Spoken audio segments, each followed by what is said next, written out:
Iran যুক্তরাষ্ট্র সংঘাতের পর হরমুজ প্রণালীতে জাহাজ চলাচল স্বাভাবিক করতে ইউরোপীয় দেশগুলো একটি বড় পরিকল্পনা হাতে নিচ্ছে। যুক্তরাজ্য ও ফ্রান্সের নেতৃত্বে এই উদ্যোগের লক্ষ্য হচ্ছে যুদ্ধ শেষে একটি আন্তর্জাতিক জোট গঠন করে সমুদ্রপথকে আবার নিরাপদ ও সচল করা। এই পরিকল্পনার সবচেয়ে আলোচিত দিক হল এতে যুক্তরাষ্ট্রকে অন্তর্ভুক্ত না করার সম্ভাবনা। ফরাসি প্রেসিডেন্ট ইমানুয়েল ম্যাক্রো জানিয়েছেন, কোন যুদ্ধরত পক্ষ যেমন যুক্তরাষ্ট্র, ইসরায়েল বা ইরান এই মিশনের অংশ হবে না। ফলে ইউরোপীয় বাহিনী নিজেদের নিয়ন্ত্রণেই পুরো কার্যক্রম পরিচালনা করবে। ইউরোপের এই উদ্যোগের মূল উদ্দেশ্য হল যুদ্ধ শেষে আন্তর্জাতিক শিপিং কোম্পানিগুলোর মধ্যে আস্থা ফিরিয়ে আনা। যদিও সংশ্লিষ্ট কর্মকর্তারা মনে করছেন সংঘাত পুরোপুরি শেষ হতে এখনও সময় লাগতে পারে। তবে জার্মানির মতো দেশের অংশগ্রহণ এই পরিকল্পনাকে আবারও শক্তিশালী করছে।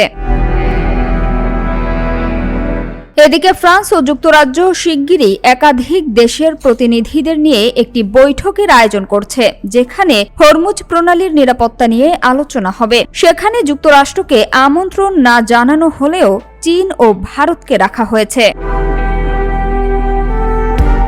পুরো পরিকল্পনাটি ৩টি ধাপে বাস্তবায়ন করার কথা ভাবা হচ্ছে। প্রথম ধাপে প্রণালীতে আটকে থাকা জাহাজগুলো নিরাপদে সরিয়ে নেওয়া হবে। দ্বিতীয় ধাপে সমুদ্র তলে থাকা মাইন অপসারণ করা হবে।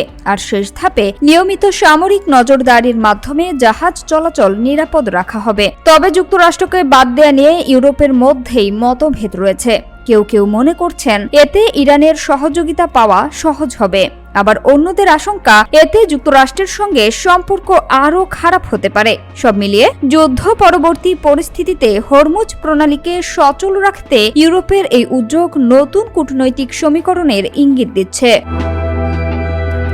সামিয়া সুলতানা, ঢাকা ওয়াচ।